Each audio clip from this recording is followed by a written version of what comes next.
Good morning, students. So today we are going to start next topic in chapter photosynthesis. That is, where are the ATP and NADPH used?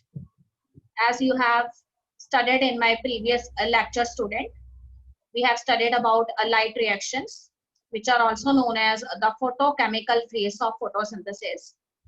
In the photochemical phase, you studied that one of the important event of these light reactions is the synthesis of energy-rich molecules, and these are ATPs and NADPH. You are well aware that in non-cyclic photophosphorylation, both ATP as well as NADPH are produced, whereas in the cyclic photophosphorylation, only ATPs are produced. I have also told you the reason behind it. Now we are here going to study about that these energy-rich molecules, which are actually ATP and NADPH, they are used in the dark reactions of photosynthesis. So why these reactions are known as the dark reactions? Because these reactions do not need light for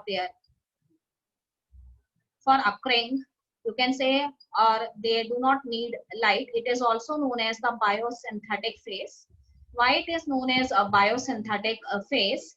Because here the carbohydrates or the sugars are produced from a simple reaction that takes place between carbon dioxide and water.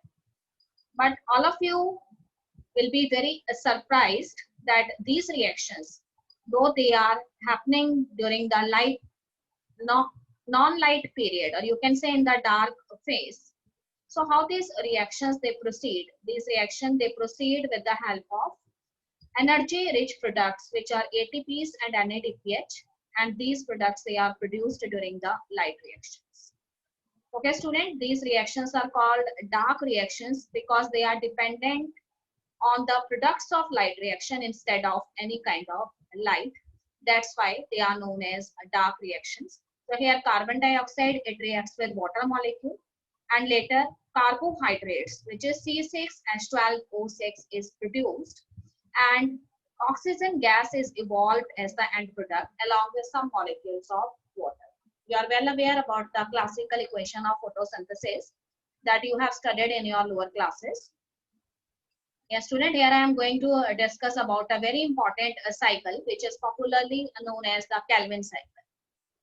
As all of you know very well that ATP and NADPH, though these energy-rich molecules, they are produced during the light reactions, but they are used during the biosynthetic phase of the photosynthesis, which is also known as the dark phase of the photosynthesis.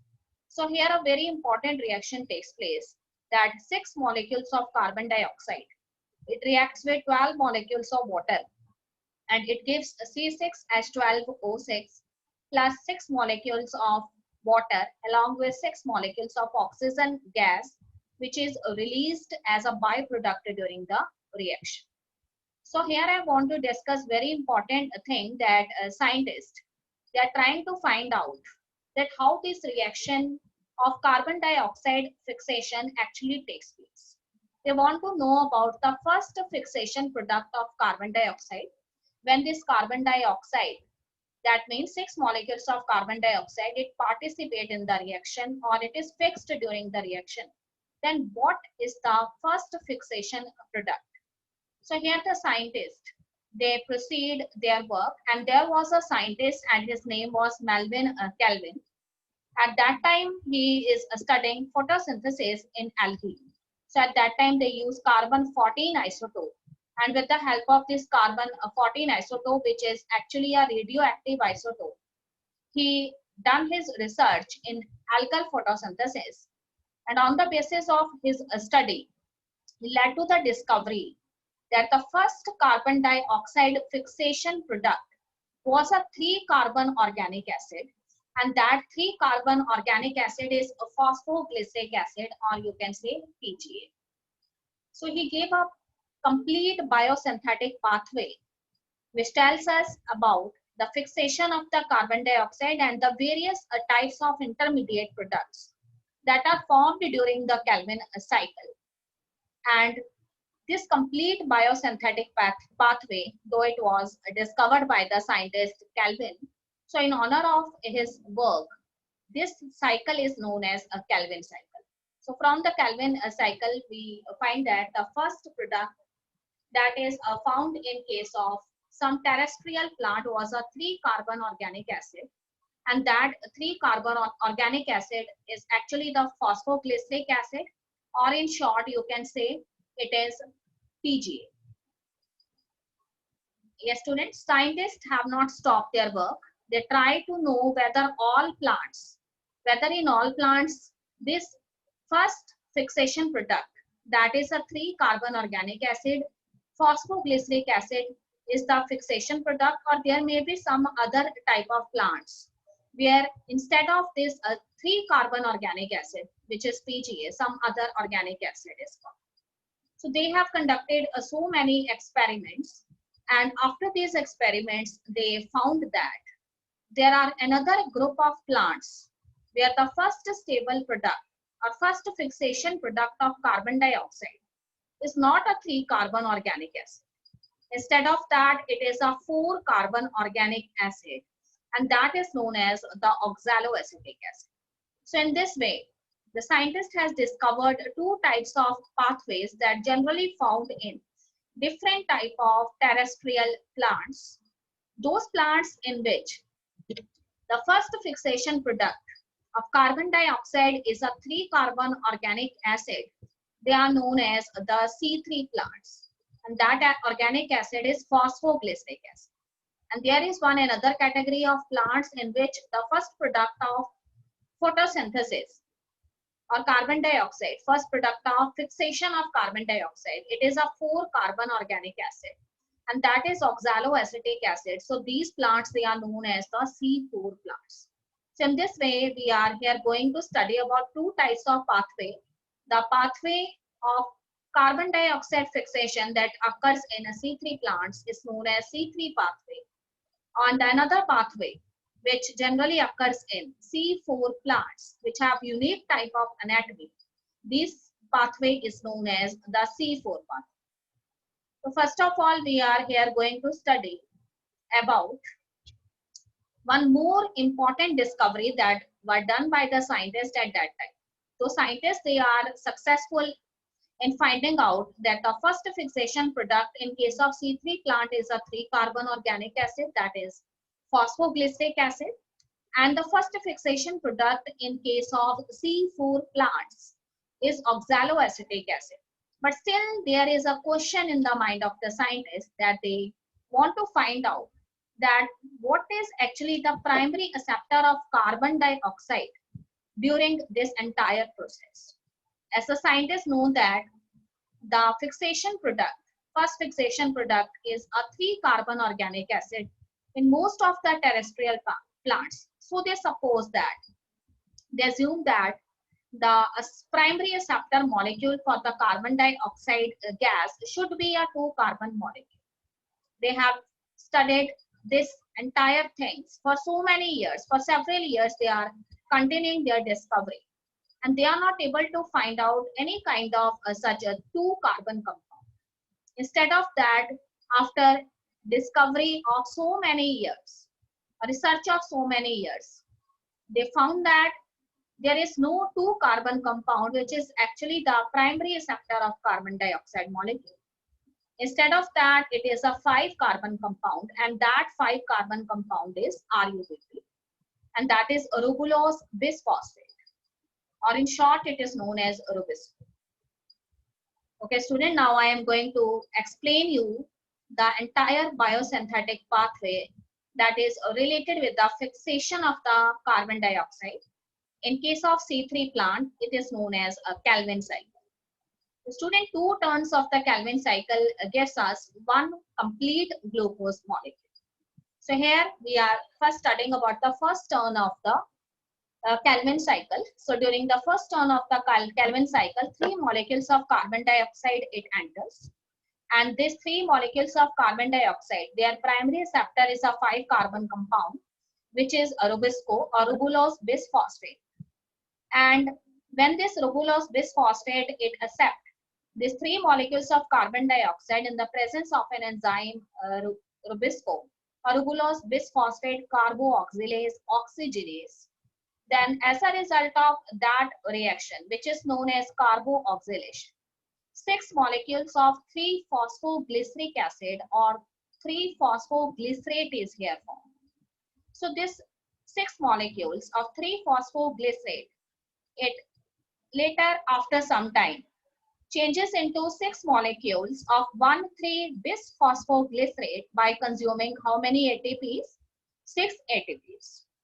So later this 6 molecules of 1,3-bisphosphoglycerate, it again consume 6 molecules of NADPH, and it later changes into 6 molecules of glyceraldehyde 3-phosphate.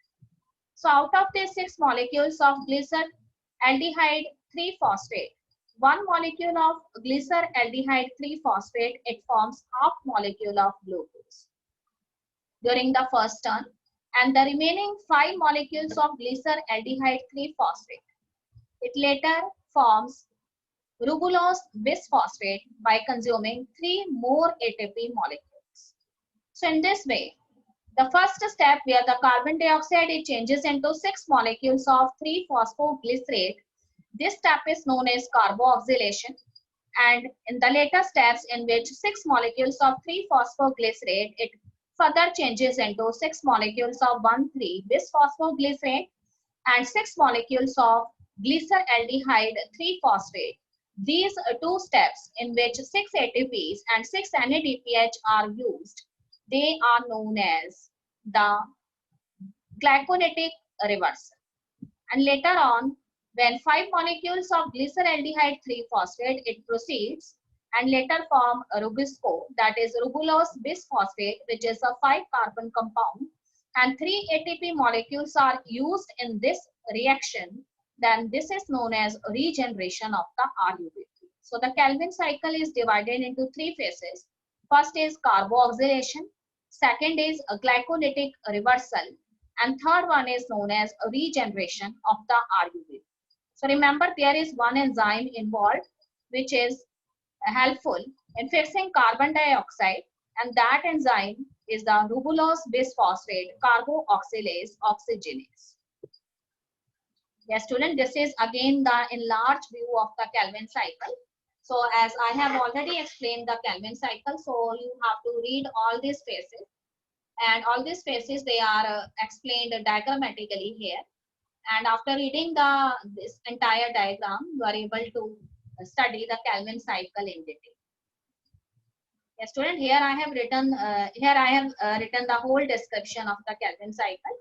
I am not going to read the all stages because I have already discussed these stages. So as I have tell you, the Calvin cycle is described under 3 stages. Carboxylation is the first one, and the enzyme involved is RUBP carboxylase oxygenase.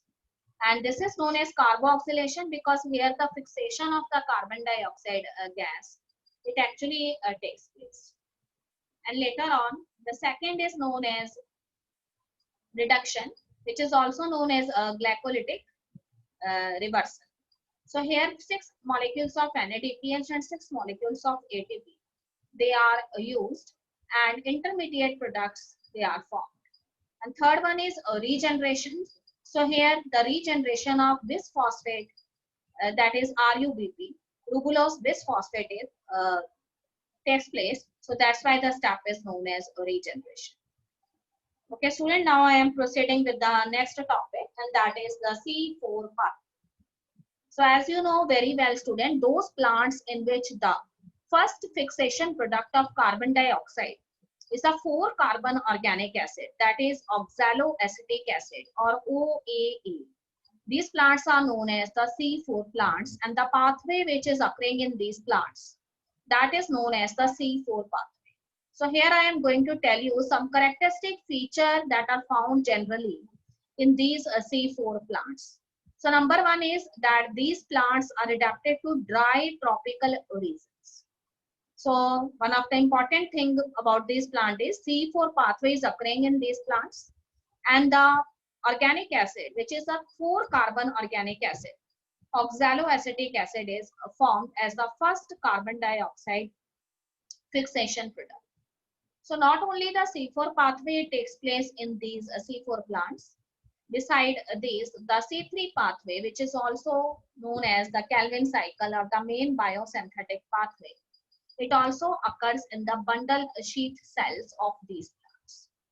So here I want to tell you some important anatomical features that are found in these plants. So these plants, they are very special because they have a special type of leaf anatomy that is known as Cranch anatomy. Student, these plants, they can tolerate high temperature ranges. And they also show a very good response towards high light intensities. So there is one process which is considered as the wastage in plants that is known as photorespiration. This process, it does not take place in a C4 plant. As the photorespiration, it is absent. So these plants, they always gives us a greater productivity of biomass. Yes, student, I have used one term, Cranch anatomy, that is a special type of anatomy found in the leaves of these plants. As you know that in the leaves, the central tissue which is present between the upper and the lower epidermis, it is known as the mesophyll tissue. And beside mesophyll tissue, here the vascular bundles are found, which may be xylem and phloem. So what is the important thing about the leaf of these plants? That here, the vascular bundles, they are surrounded by large cells, which are known as bundle sheath cells. So many layers of bundle sheath cells, they generally surround the vascular bundles of these plants. And these bundle sheath cells, they have abundance of chloroplast, and also the intercellular spaces between the cellular layers is very less. So these bundle sheath cells, they form several layers around the vascular bundles. Large number of chloroplasts are there. Because large number of chloroplasts are there, this means they absorb maximum amount of light. And secondly, their walls are thick walls and impervious to gaseous exchange, and no intercellular spaces is present. So whenever a gas enters into these cells, they are not allowed to escape out. So examples of the C4 plants are maize, sorghum, millet crops, and some of the other modified cereal crops that are monocot in nature.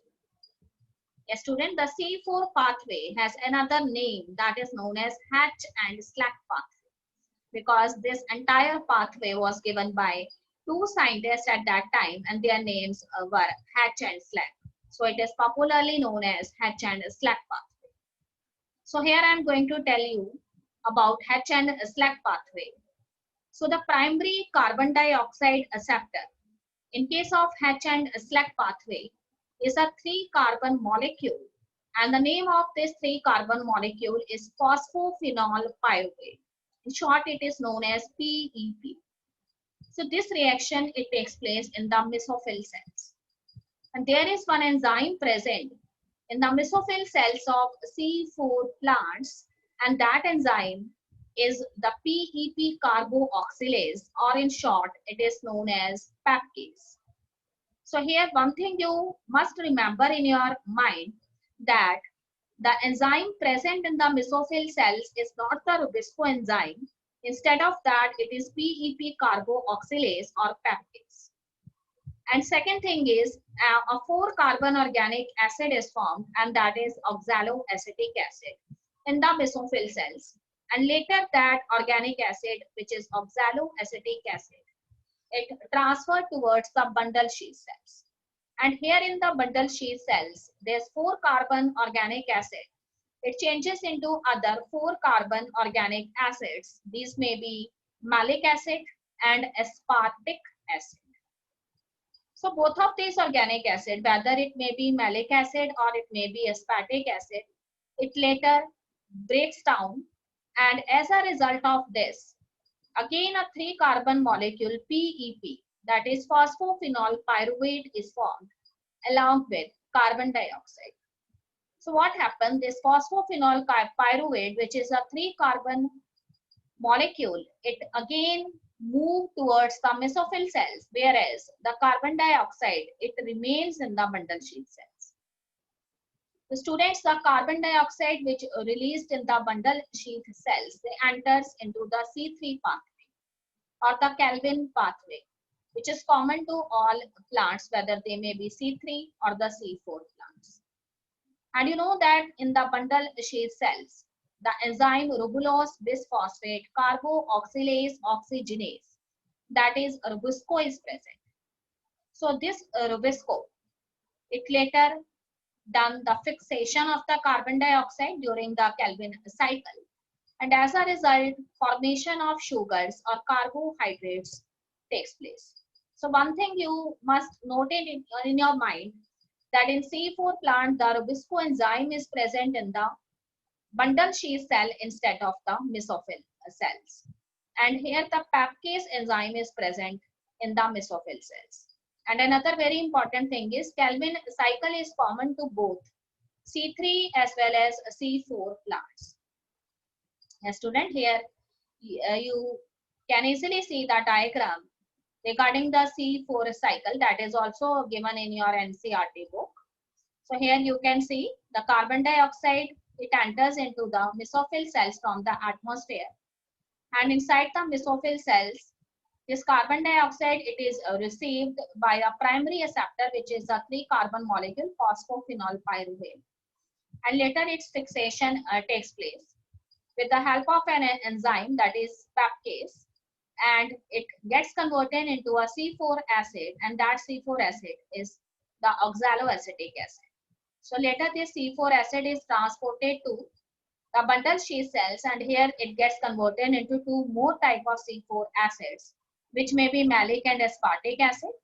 Then again the breakdown of those C4 acids takes place, and carbon dioxide is released during the reaction, so it is known as decarboxylation. So as a result of decarboxylation, a 3-carbon molecule is formed, that is PEP, phosphophenol pyruvate. It returns to the mesophyll tissues, whereas the carbon dioxide, it remains in the bundle sheath cells, and it is fixed by the ribulose bisphosphate carboxylase, which is Rubisco, and later as a result of fixation of carbon dioxide, carbohydrates are formed. As you know, the anatomy of the leaf of C4 plants, it is Cranch anatomy. So here the concentration of carbon dioxide is very high. So the Rubisco enzyme must bind with carbon dioxide and form carbohydrates, because there is very less intercellular spaces between the cells. And the cell walls are very thick, impermeable to gaseous exchange. So Rubisco enzyme here has no option, it has to be bind with carbon dioxide only. So as a result, 100% carbohydrates are obtained in the C4 cycle. So the productivity of C4 cycles is almost very much. So here one very important process that is known as photorespiration, that is not takes place during the C4 cycle. Okay student, as I have used the term photorespiration, so now I am going to explain you what actually is photorespiration. So student, photorespiration is a process which actually creates a difference in the C3 and the C4 plants. As you are well aware of the first step of the Calvin cycle, that is the fixation of the carbon dioxide. So what you have learned from the Calvin cycle, whenever the carbon dioxide gas, it is fixed with the help of 5-carbon primary acceptor, which is RUBP, then the first fixation product, that is phosphoglyceric acid, is formed. So here what you will see, that this phosphoglyceric acid, it is formed as a result of the first fixation step of the carbon dioxide. But here one enzyme is present, that is ribulose bisphosphate carboxylase. So generally this enzyme RUBP, it generally have a greater affinity for carbon dioxide gas. When the ratio of carbon dioxide and oxygen, they are almost equal. But this binding, it becomes competitive if the concentration of the carbon dioxide gas is slightly above the instead of carbon dioxide, oxygen gas, it is slightly above the carbon dioxide, then the Rubisco enzyme will not bind with carbon dioxide, Instead of it binds with oxygen. So as a result, photorespiration takes place because there are so many molecules of carbon dioxide that remains free. Their fixation will not take place, and as a result, carbohydrates are not. So what happened during the process of this photorespiration? As we want to expect some molecules of phosphoglyceric acid as a result of fixation of carbon dioxide. But here in photorespiration, as the viscoenzyme, it binds with oxygen. So instead of phosphoglyceric acid, here we get one molecule of phosphoglycerate and one molecule of phosphoglycolate, which is a two carbon compound. So in this way, in this entire reaction where we get one molecule of phosphoglycerate and phosphoglycolate, there is no synthesis of ATP. Instead, our own ATPs, they are utilized, and here the CO2 gas, it is released. So that is totally a wastage, because this CO2 gas, if it is binded with Rubisco enzyme, then it gets converted into carbohydrate. But here Rubisco binds with oxygen. So as a result, this CO2 molecule, it later get free, and this is the wastage, because that carbon dioxide, it cannot convert it into carbohydrates. So photorespiration is considered as a wasteful process in plants, C3 plants, because generally the process takes place in C3 plants only, because there is no synthesis of ATP and NADPH, and unnecessary intermediate products, they are formed. Here I want to tell you, student, that this photorespiration is generally not found in C4 plant, because you know that here the visco enzyme is present in bundle sheath cells, and the bundle sheath cells have thick walls, and their walls are also impermeables to water and gaseous exchange. So as a result, what happens? The carbon dioxide, which is actually evolved during the breakdown of 4 carbon organic acid, it is now not allowed to escape from the bundle sheath cells. So there is plenty of carbon dioxide found in the bundle sheath cells. So the Rubisco enzyme has no option. It must have to be bind with carbon dioxide. So 100% carbohydrates are obtained. And photorespiration is absent. And the productivity of C4 plants is very large. Okay, student, all of the thing what I have explained, that I have written in the form of a description here. So go through this description. The concept will be very much clear to you. Okay, student, here I am going to discuss the differences that is generally found in the C3 and C4 plants. So student, here I am going to read one characteristic and let me tell you that what is the difference found in case of C3 and C4. So number one is cell type in which the Calvin cycle takes place. So in C3 plants, it is actually the mesophyll cells, and in C4 plants, it is the bundle sheath cells. Second question is cell type in which the initial carbon dioxide reaction occurs. So in C3 plant, it is mesophyll cells. In C4 plant, it is again mesophyll cells. So now the third one is how many cell types does the leaf have that fix carbon dioxide? So here we have one cell and here we have two cells. So which is the primary carbon dioxide acceptor? So in case of C3 plants, it is RUBP, which is a 5 carbon compound, and in case of C4 plant, it is PEP, that is phosphophenol pyruvate.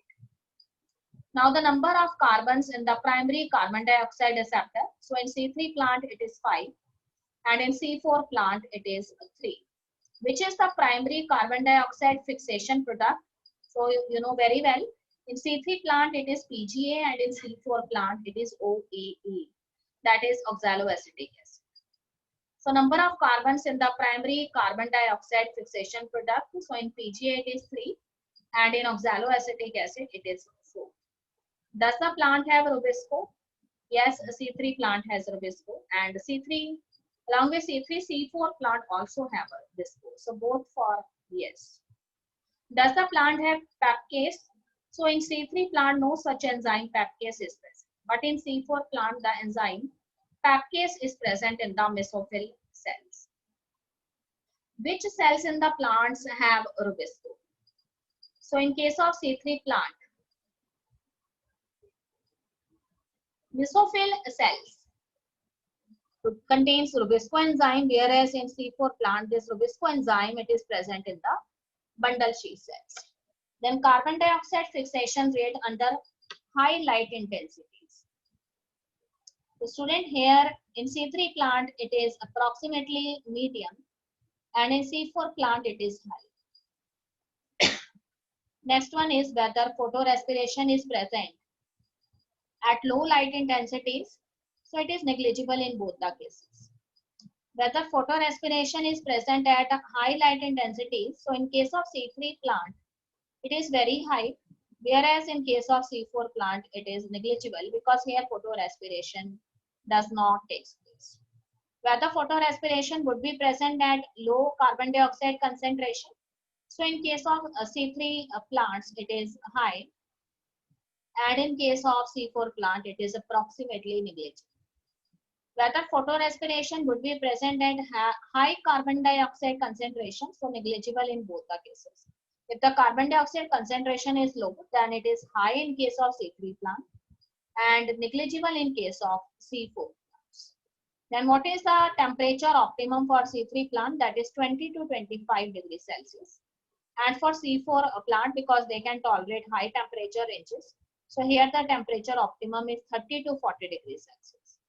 Then you have to give the examples of C3 plants. So here we have wheat, rice, and in case of C4 plants, we have maize, sorghum, sugar, and other type of millets. So that's all about the differences of C3 and C4 plants. Okay, students.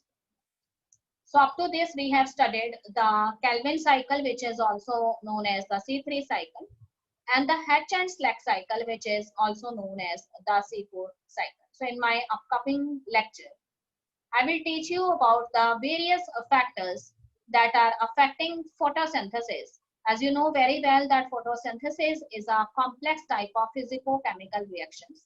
So in the upcoming lecture, we will study about these various types of factors which actually affect the rate of photosynthesis. So that's all in today's lecture, student. Have a nice day.